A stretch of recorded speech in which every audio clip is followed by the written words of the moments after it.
done me a kindness, young man. Be assured, I won't forget it.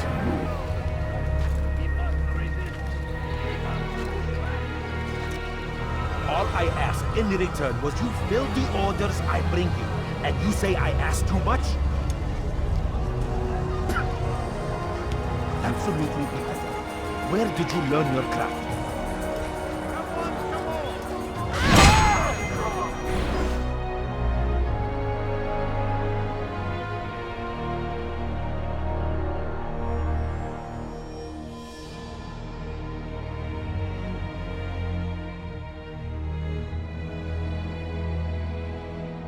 Nothing is true and everything is permitted. With the massive waves of news and drama around Assassin's Creed Shadows, I've decided to turn on the nostalgic slice of my walnut, and today we're taking an in-depth look at the Assassin's Creed. And for that we must revert the time a wee bit to 2007. This game is the first installment of Assassin's Creed franchise. In this review, we'll analyze its technical aspect, delve into its story and narrative, and conclude with its lasting impact. Assassin's Creed, without any number and further name, the ground zero where it all began. This title was the first title in what would become one of the most successful and enduring franchises in gaming history. Set during the Third Crusade in the Holy Land, the game introduced players to a historical period rife with conflict, intrigue, and political struggles. The Third Crusade, which spanned from 1189 to 1192, was a major conflict between the Crusader states led by King Richard and the Muslim forces led by Saladin. This period was marked by battles and shifting alliances. The game's choice of setting allowed it to explore themes of faith, power, and justice through a richly detailed historical lens. Show this fool knight what it is to have no fear. Go to God! Assassin's Creed was a groundbreaking project for Ubisoft, utilizing cutting-edge technology to create a highly immersive open-world experience. The development team aimed to bring historical settings to life with unprecedented accuracy. This included detailed recreation of cities such as Jerusalem, Accra, and Damascus, each meticulously designed to reflect their medieval counterparts. The atmosphere in the cities felt gloomy, cold, and at certain times, cruel. Done me a kindness, young man. Be assured I won't forget it. The game depicts the Holy Land in the war-torn shape, with everyone wondering about the future.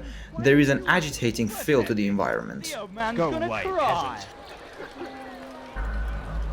One of the most ambitious aspects of Assassin's Creed was its AI system, designed to make the world feel alive. NPCs were programmed to interact with one another and respond to players' action in a dynamic way. This ambition, while impressive, also led to some technical challenges and mixed reviews upon release. Upon its release, Assassin's Creed received a range of reviews. Critics were impressed by the game's innovative mechanics and stunning visuals, but noted issues with repetitive gameplay and a lack of depth in certain areas. Despite this, the game was a commercial success and set the stage for future titles in the series, establishing key gameplay elements and narrative themes that would be expanded upon in later games. Let's delve into the technical aspects of Assassin's Creed. One of the game's most revolutionary features was its free-running system, or parkour mechanics. This system allowed players to traverse the game's expansive cities with remarkable fluidity. Altair, the protagonist, could climb walls, leap across rooftops, and interact with the environment in ways that were groundbreaking for its time. And Ubisoft were not strangers to climbing mechanics, as they built Assassin's Creed on shoulders of a giant franchise called Prince of Persia. The parkour system was designed to enhance the sense of freedom and exploration. Players could seamlessly navigate the verticality of the cityscape, using Altair's agility to overcome obstacles and evade pursuers. This mechanic was not only visually impressive, but also added a new layer of strategic depth to the gameplay.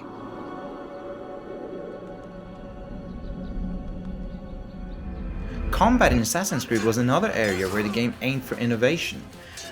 The introduction of a counter-based fighting system allowed players to time their moves and counters for maximum impact. This approach was intended to create a more cinematic and strategic combat experience. However, Some players found the combat to be repetitive, as it relied on a limited set of animations and mechanics. Visually, Assassin's Creed was a significant achievement. The game's detailed recreation of historical cities were impressive, showcasing the developers' commitment to historical accuracy. The cities of Jerusalem, Accra, and Damascus were depicted with stunning detail, from the grand architecture to bustling marketplaces. The game's art direction and visual design contributed to a rich and immersive experience. Each city having its own soundtrack, crowd, and atmosphere was not something ordinary at that time. The atmosphere of Assassin's Creed was further enhanced by the presence of crowd.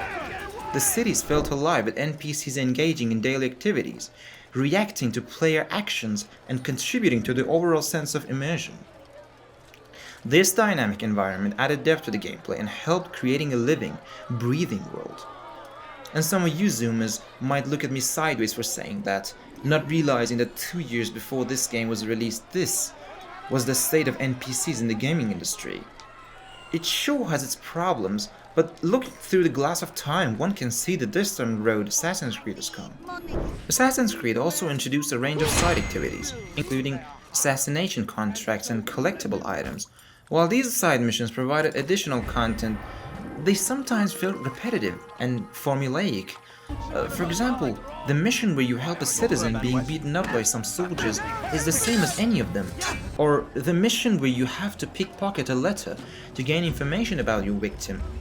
As much as it sucks to do these errands for Al-Muallim, this is the way an assassin would gather information, speak to his mentor, prepare for an attempt, and escape. It may not be the most exciting manner to depict an assassination, but the most realistic one. In summary, Assassin's Creed was a technical marvel for its time, with its innovative parkour system and detailed environments setting new standards for open-world games. While some aspects of the gameplay and visuals have aged, the game's achievements in creating a living, dynamic world remain notable. As to my opinion, I personally prefer the parkour system of this installment over the modern ones.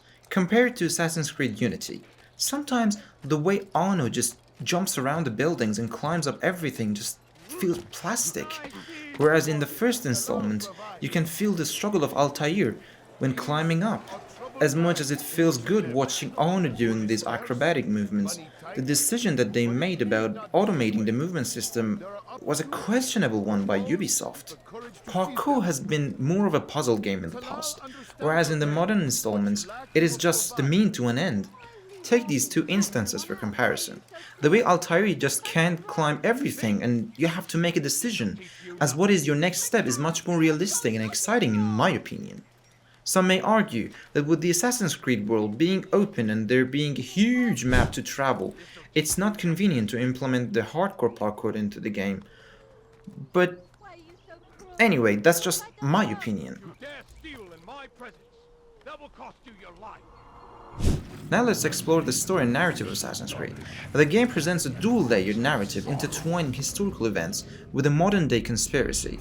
Players control Altair ibn Lahad, an assassin during the Third Crusade, and Desmond Miles, a contemporary individual who relieves Altair's memory through the Animus. Altair's story begins during a pivotal moment in the Third Crusade, during a critical mission to assassinate a high-value target. Altair's arrogance and disregard for the Brotherhood's street code led to disaster. His failure not only results in the death of the target, but also causes significant collateral damage and endangers the entire assassin order. This catastrophic event forces the Brotherhood to act decisively. And so you leave me no choice. Peace be upon you, Altair. Altair is stripped of his ranks and status, cast out from the Order, and tasked with the monumental challenge to earn his way back. To regain his position, Altair is given a cruel task to eliminate 9 key figures who are causing turmoil in the Holy Land. Each of these targets is deeply entangled in the political and religious conflicts of the time, and their deaths are seen as crucial to restoring balance and order. These assassinations are not merely acts of violence, but are intended to undermine the Templars' influence and disrupt their plans. After every assassination, Altair has a conversation with the victim, in which they discuss some philosophical points of views on matters. Of order and discipline. These things are hardly even. We'll see how sweet they are, the fruits of your labors. You do not free the cities as you believe, but rather damn them. After a while, Altair questions himself about the validity of his doings as he speaks with Al-Mualim about these. The modern-day storyline introduced Desmond Miles, a bartender who is forced to relive Altair's memories through the Animus. This narrative device adds a layer of intrigue and mystery, connecting historical events with contemporary conspiracies. Desmond's experience in the Animus set up the overarching conflict between the Assassins and the Templars, a theme that would become central to this series. While the historical narrative is engaging, the modern-day segments sometimes feel less developed. Desmond's character and motivations are initially vague, and his role in the broader story is not fully explored. And I know that this problem would later be resolved in the later titles in the series, but we're not here to talk about that. The game's attempt to blend historical fictions with modern-day conspiracy creates a unique and intriguing narrative framework.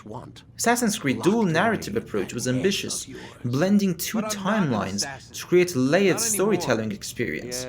Although some aspects of the story may seem simplistic or underdeveloped by today's standards, the game's innovative narrative structure laid the groundwork for the complex lore that would be explored in subsequent titles.